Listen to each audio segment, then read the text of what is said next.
Olá, esse é o Alesp Conecta de hoje e a gente segue aqui na cobertura da Rede Alesp falando sobre a pandemia da Covid-19. A gente vai mostrando diversos momentos da cidade de São Paulo e diversas facetas da cidade de São Paulo, né? E um dos bairros aí com o maior número de mortes pela Covid-19 é a Brasilândia, e justamente onde a taxa de isolamento social tem se mantido muito abaixo daquilo que o governo do estado tem anunciado e tem pedido para a população. E sobre esse tema, sobre uma rede, né, que foi criada por lá para tentar conscientizar as pessoas, a Rede Brasilândia Solidária, eu vou conversar com o James Campos, e ele vai contar, lógico, para a gente dessa realidade da Rede Brasilândia e também de mais coisas por lá. James, obrigada por ter aceito aqui o convite para falar com a gente no Alesp Conecta. Oi, Julie, obrigado pela oportunidade de poder estar aqui na TV Alesp falando dessa grande luta que nós, lá da Rede Brasilândia, está travando aí para mitigar as mortes no nosso território. E por que, eu te faço uma pergunta básica nesse começo, por que por lá a taxa de isolamento social se vê que é tão baixa? O que acontece para isso ter chego assim, nesse patamar, né, das mortes serem muito maiores, claro, porque as pessoas não conseguem ficar em casa? Então, Julie, a região da Brasilândia são mais de 300 mil habitantes, sendo que 40% dessa população, ela está ali como quase que considerável, os 40% como vulnerável, né?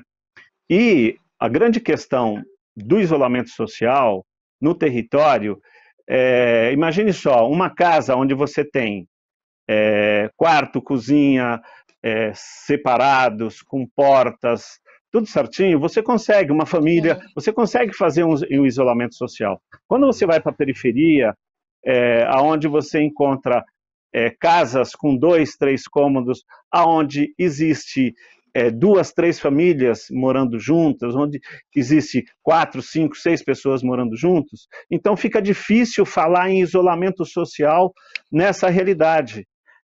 Por isso que um dos problemas mais graves que nós entendemos no território é a questão do isolamento social. Por isso que hoje a Rede Brasilândia investe muito mais na informação, na necessidade dos cuidados, usando a máscara, né, para que o corona ele possa ser evitado. Mas, fatalmente, Julie, se o governo não investir no teste em massa, não investir na separação dos infectados, que são muitos que chegam nas UBSs, certamente a situação vai piorar cada vez mais. Na Brasilândia, não dá para pensar em falar em isolamento social nos moldes de que a imprensa, no modo geral, tem difundido essa coisa. Olha, coloca no quarto e faz o isolamento lá, vai no banheiro, separa o banheiro, lava o banheiro, depois o outro entra, tal. Não existe, na Brasilândia não tem. A maioria da população não vive essa situação. E, na verdade, James, a gente sabe que a periferia é o lugar mais difícil de se ter esse tipo de isolamento, até pelo que o senhor acabou de falar aí no começo, pelo modo como as casas são, como dentro das casas há essas divisões, né? Uma coisa, a gente conversava em outro Alesp Conecta com o Gilson, que é lá de Paraisópolis, ele falava da dificuldade que também era de manter as pessoas em casa, porque justamente a maior parte das pessoas que moram na periferia, nas comunidades, elas são autônomas. Se elas não saem para trabalhar, elas não recebem.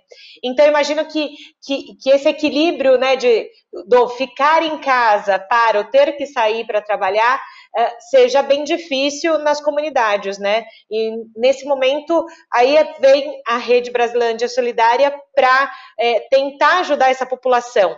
E primeiro, para quem está ouvindo, que nunca ouviu falar sobre a rede, como é que ela foi criada, a partir de que momento ela foi criada? Foi criada especificamente agora, para esse momento de pandemia? Não, ela já existe antes disso, lá na Brasilândia? Então, Julie, nós temos diversas redes na Brasilândia. Eu mesmo faço parte do Instituto Saci, que é uma organização social que trabalha para a formação de mulheres e jovens para o mundo do trabalho. O Instituto Saci compõe uma rede que chama Rede Brasilândia, que faz com mais 9 organizações sociais que trabalham voltado para esse objetivo. Porém, a Rede Brasilândia que faz, ela foi criada com a Rede Brasilândia Solidária, desculpa, ela foi criada com o propósito do enfrentamento ao coronavírus. A Rede Brasilândia Solidária, ela foi criada no dia 26 de março, agora no mês retrasado. Inicialmente eram poucas pessoas que participavam da rede, mas depois que nós vimos que mais de 50 pessoas haviam morrido na Brasilândia, nos bateu o desespero, precisávamos sair para fazer alguma coisa rapidamente e resolvemos fazer isso. Resolvemos chamar amigos que pudessem oferecer para nós carro de som, trio elétrico, e a gente sair na rua para poder conversar com a população. Nós fizemos uma vinheta, o padre Cilto, que é um padre que atua lá no território, ele é locutor, tem a Rádio Cantareira, ele fez uma vinheta para nós, e nós saímos falando na Brasilândia inteira da necessidade. No primeiro momento, Júlia, a gente até falou do bendito isolamento social. Gente, vá para casa, fique dentro de casa, não vá para a rua, faça isolamento social. Aí, em alguns lugares, imagine só, as pessoas ouviam isso e olhavam para a gente assim, meio que sem entender o que significava aquilo. Como é que eu vou para dentro de casa? Como você mesmo disse, não tenho emprego, está tudo fechado. Como é que eu vou ficar dentro de casa? Se você pega, vamos falar ali no Vista Alegre, no Elisa Maria, se você pega um final de semana no Vista Alegre, no Elisa Maria, é como você andar na rua direita. As pessoas ficam no lado de fora de casa. Por quê? Porque é a sala, é onde as pessoas podem encontrar os amigos, fica do lado de fora, traz o copo, coloca a cerveja na escada, toma a cerveja do lado de fora. A rua é uma extensão de casa, né? Na verdade. Não é rua, né? Na verdade, né? Nesses locais é exatamente isso. O convívio social é intenso, as pessoas estão. As suas casas são mais para dormir mesmo, um alojamento, que a situação de construção ela é muito precária, grande parte da população passa por isso. Então, por isso que nós acabamos nos deparando com essa coisa de pedir o isolamento social. Nós não deixamos de falar que é importante o isolamento social. Lógico. Mas hoje, o que nós achamos importante? Máscara. Porque aí mesmo com esse convívio social tão próximo, né? Porque é assim como o senhor acabou de contar pra gente, quem não é daqui de São Paulo, gente, quem não é da capital paulista, só avisando, Brasilândia, todos os bairros aqui que o senhor falou agora há pouco, é Zona Norte de São Paulo, certo? Sim, Zona Norte de São Paulo. Então, para o pessoal saber ali que não é muito... às vezes as pessoas conhecem mais a realidade de centro, né? O pessoal às vezes não conhece um pouco as outras realidades da própria cidade. Então, assim, são bairros que as pessoas costumam ficar na rua mesmo. E é normal, porque esse é o convívio das pessoas, diferente e porque é majoritariamente casa, né? Uma do lado da outra, praticamente uma coladinha na outra, né? Por isso que o James está falando aí da questão da máscara, que nesse momento se mostra o mais viável nesse local, né?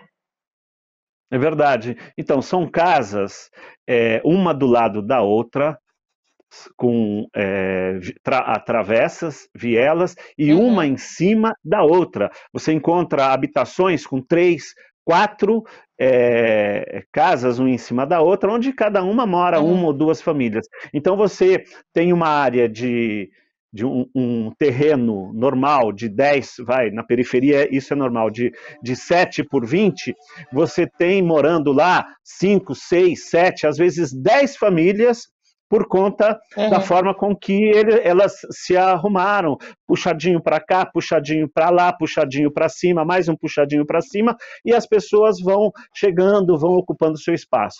Então, esse isolamento social, ele não é possível. Nós temos que redescobrir a forma com que a gente garante para que essas pessoas possam se proteger.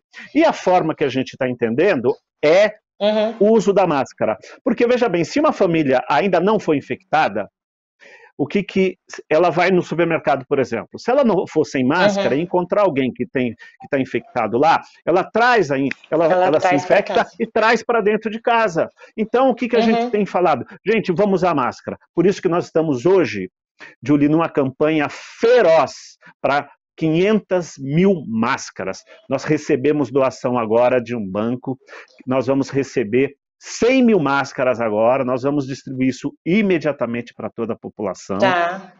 Nós estamos recebendo também da Cruz Vermelha uma doação de 12.500 kits de higiene também, que nós vamos distribuir para a população. Porque isso é outra questão, né? Outra questão, que às vezes se fala do lavar a mão, né, de passar álcool gel e afins, e a gente sabe que em comunidades carentes, em favelas, você não tem essa facilidade. Às vezes, eu ouvi um registro de uma matéria de uma TV, justamente, não aqui em São Paulo, no Rio de Janeiro, de um morador falando assim, eles estão pedindo para a gente lavar a mão, mas eu recebo na cesta básica um sabonete no mês. É verdade. Né? É verdade, é verdade. Então, isso que o senhor está falando é importante falar, né, dessas doações dos kits de higiene que são, né, nesse sentido.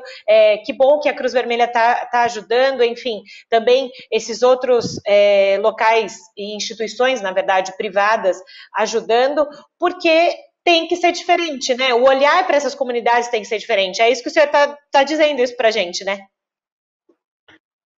Julie, se toda a sociedade se organizar e parar um pouco e pensar como é que eu posso ajudar, essas famílias vão conseguir passar por esse processo, por essa pandemia, vivos e se protegendo. Nós temos que inundar a periferia com cesta básica, nós temos que inundar a periferia com máscaras, nós temos que inundar a periferia com kits de limpeza. E nós temos condições, gente. Cada família que tem condições, por exemplo, a gente tem conversado lá com as pessoas na região da Freguesia do Ó, nós, inclusive, pretendemos começar uma campanha com as escolas particulares para que elas se reúnam e façam campanhas de doação e direcione essas campanhas, essas doações para o Brasilândia Solidária, para que a gente possa alcançar famílias, inclusive famílias invisíveis, Julie, porque tem muita família que não conseguiu acessar o auxílio emergencial, por exemplo, Sim. E elas estão lá e dependem muito das organizações sociais para que possam receber informação, para que possam receber o auxílio, uma cesta básica, né? E olha, a gente fala assim, vou fazer uma campanha para uma cesta básica. Não adianta uma cesta básica só. Sabe, nós temos o quê? É preciso mais um empenho muito maior, né?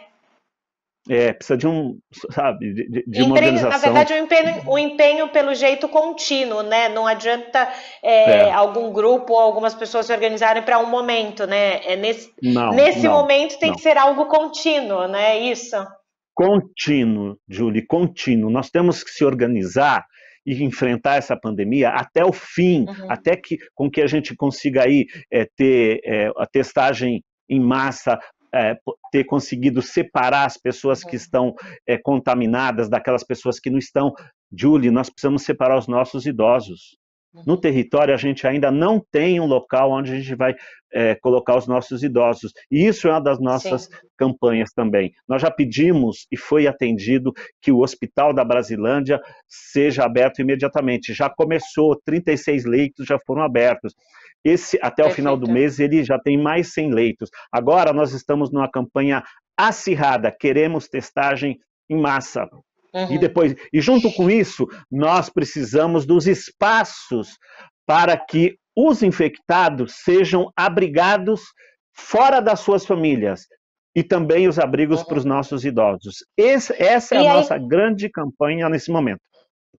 E aí, quando o senhor fala em grande campanha do hospital aí da Brasilândia, dessas questões, né, de quem precisar ficar isolado, ir para algum lugar determinado, quando o senhor fala dessas campanhas, vocês conversam com quem? Só com empresas privadas ou tem um diálogo com o governo e com o município? Olha, nós estamos conversando com o governo, nós já tivemos mais de uma reunião com o secretário de saúde, nós estamos Uhum, conversando com os órgãos de governo local, porque, veja bem, toda a nossa campanha está calçada na estrutura que as UBSs locais possuem, por meio dos seus tá. agentes de saúde. Nós temos lá um batalhão, que uma média, nós temos lá mais ou menos de 10 a 15 UBSs no território. Cada UBS dessa tem em torno de 20 ou 30 agentes. Esses agentes, todos eles estão empenhados nessa grande batalha de informação, levando máscaras, pedindo para a população se proteger da melhor forma possível. Nós somos hoje uma corrente muito forte. Se você me Uhum. permite, Júlio, eu queria falar rapidamente o que é o Brasilândia Solidária. O Brasilândia Lógico, Solidária, com certeza.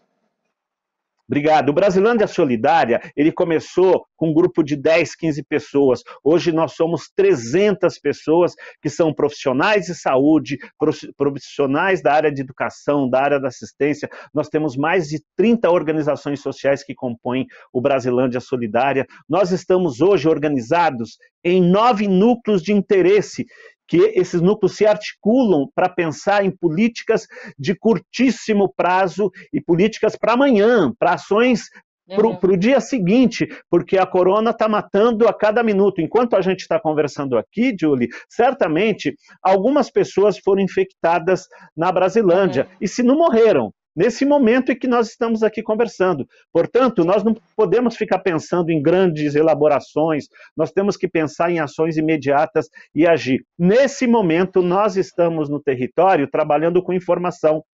Nesse momento, nós Uhum. estamos distribuindo máscaras feitas por 20 costureiras que estão trabalhando dioturnamente, gratuitamente. Nós estamos correndo atrás de tecidos, já pegamos camisetas usadas, já camisetas que foram doadas para nós, de campanhas que já foram encerradas, e tudo isso Uhum. está virando máscara para que a gente Máscara. possa distribuir todo dia nós estamos distribuindo máscaras no território. Nós estamos distribuindo agora, Julie, 100 faixas no território inteiro, chamando a população. A palavra de ordem é: fique vivo. O Uhum. coronavírus mata. Uhum. Brasilândia está em primeiro lugar em mortes em São Paulo.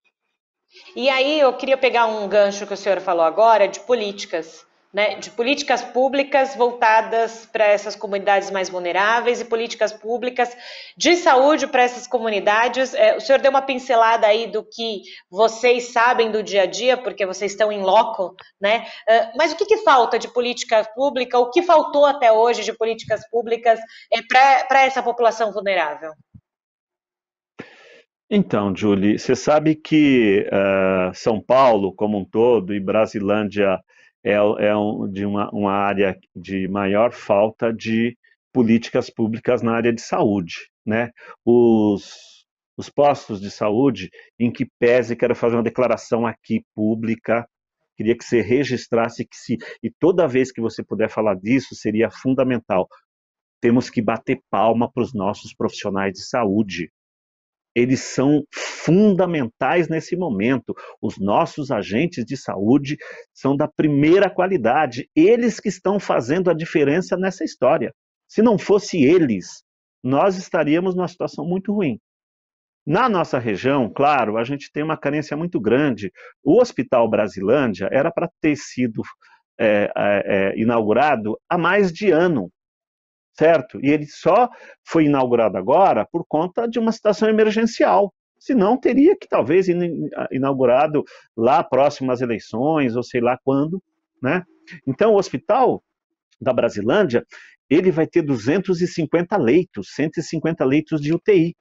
né? Uhum. Então, nós temos a necessidade de muito mais UBSs para que possa atender toda a população. Nós somos 312 mil habitantes na Brasilândia, nós temos pouco mais de 10 UBSs. Não é suficiente, sabe? O SUS, por mais que ele tenha a possibilidade, tenha a universalidade, o atendimento sem restrição a qualquer pessoa que vai para o SUS, a gente sabe muito bem da dificuldade dos profissionais atender todos que procuram.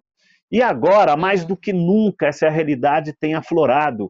O corona, ele trouxe, colocou assim visível, todos os dias nós estamos vendo a grande lacuna que o serviço de saúde tem na cidade de São Paulo. Ele mostrou agora a grande necessidade de que os nossos políticos, tanto no executivo quanto no legislativo, se debruce para essa questão da saúde pública e realmente volte os seus interesses, volte no planejamento do orçamento público para essa questão de saúde pública. É um clamor ao vivo, todos os dias nós estamos gritando lá, por favor, aumente os recursos para a saúde, por favor, contrate mais médicos, olhem para essa categoria que ela tem salvo vidas todos os dias em São Paulo. Saúde pede socorro, Brasilândia pede socorro, viu, Julie? E desde que a pandemia, né, oficialmente chegou no Brasil, em São Paulo, de lá para cá, né, a gente sabe que teve essa conscientização, né, vocês têm feito esse trabalho. O senhor sente que a população tem cumprido também o papel dela? Porque uma coisa é a gente falar de um lado, né, do lado do governo, do lado das políticas públicas para a saúde, mas independente se essas pessoas estão num local mais vulnerável, elas também precisam entender esse pedido de vocês, do usar a máscara, que nesse momento me parece o mais correto ali, né, dentro dessa realidade, além de ser um pedido da Organização Mundial de Saúde, das Secretarias de Saúde. Mas como é que o senhor sente esse retorno da população? A população está empenhada em fazer a diferença? Ou não tá ligando para o que está acontecendo no sentido de não entender o quanto é complicado esse vírus e quanto é letal esse vírus? Julie, ninguém em sã consciência quer morrer. Certo? Acho que essa é a questão. Ninguém em sã consciência quer morrer. A grande questão é que as informações que chegam são muito contraditórias. A grande imprensa, as posições tanto do governo federal, a contradição de que tem que abrir, tem que garantir o emprego é mais importante do que a vida. Isso bate na população, porque é verdade, 40% da nossa população é trabalho informal. 40% das pessoas estão em casa hoje sem ter o que receber, não consegue ir no supermercado, não consegue pagar suas contas, e claro, bate esse desespero, e ninguém quer passar fome, por isso que a gente corre hoje atrás, assim, rapidamente, nas nossas organizações, todo dia estão batendo a porta nos lugares para pedir cestas básicas para que a gente possa suprir essa população, durante um período, não é o tempo todo, nós vamos viver isso 3, 4 meses, então nós temos que socorrer agora, nós temos que fazer uma política agressiva de apoio a essas comunidades agora. Uma coisa engraçada, Julie, que nesses momentos em que a gente sai com carro de som, com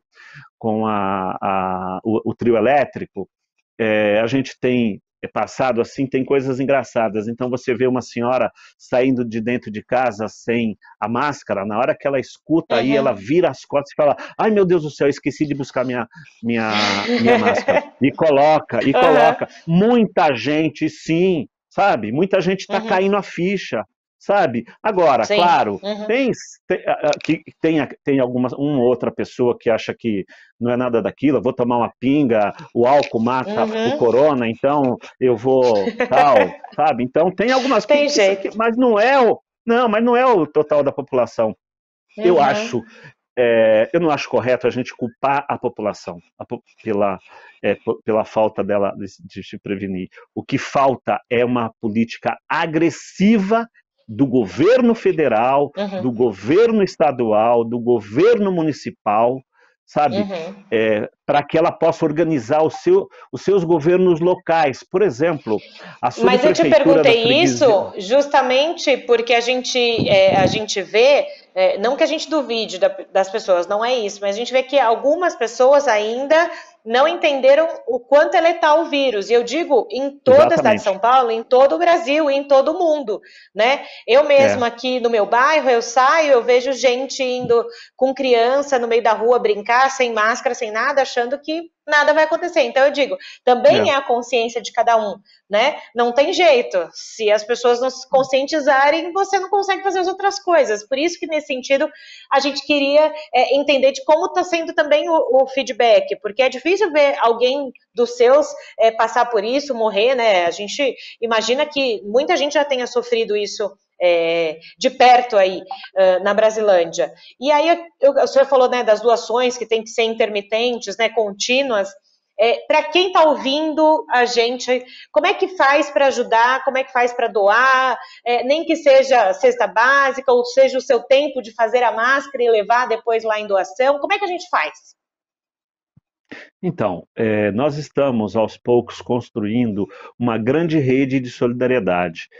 E nós divulgamos pelo nosso Facebook, que é Brasilândia Solidária, qualquer um pode entrar lá e escrever Brasilândia Solidária, e lá no Facebook tem os dados para... Nós estamos recebendo doações, nós temos um endereço que é a Organização Tijolinho, uma organização muito antiga que atua no território e que trabalha com jovens e crianças.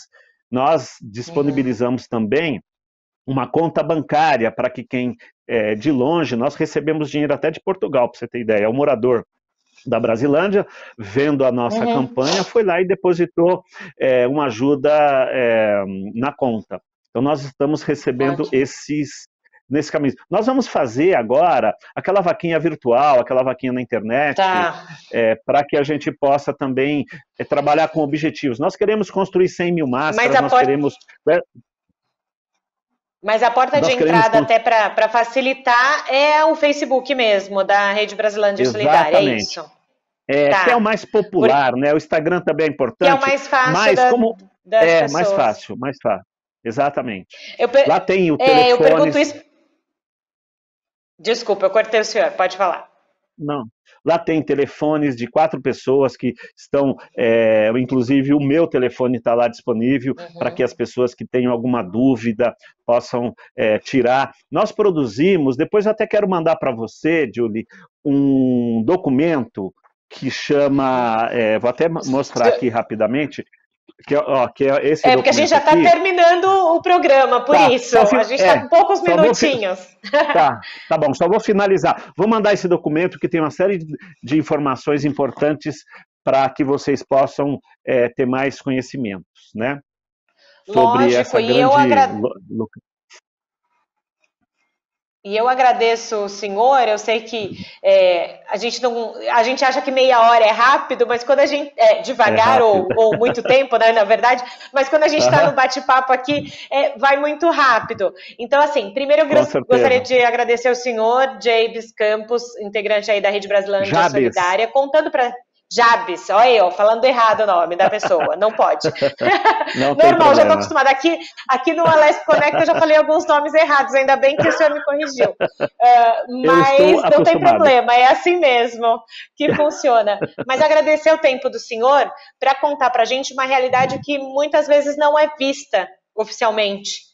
Né? As pessoas não têm esse acesso nessa realidade. Então, eu queria agradecer ao senhor essa oportunidade de conhecer um pouquinho mais sobre a Rede Brasilândia e, claro, já deixar um outro convite para a gente bater mais papo, tá bom? Ok.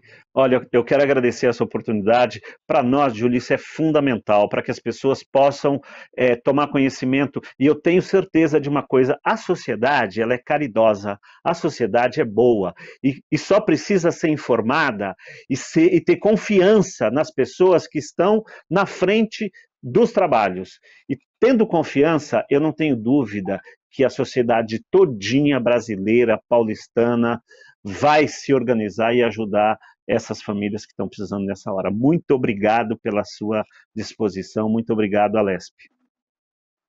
Legal, esse foi o Alesp Conecta de hoje. Você quer rever esse programa, toda a programação da Rede Alesp? Corre lá no YouTube da Assembleia Legislativa de São Paulo. Eu fico por aqui. Até o próximo programa.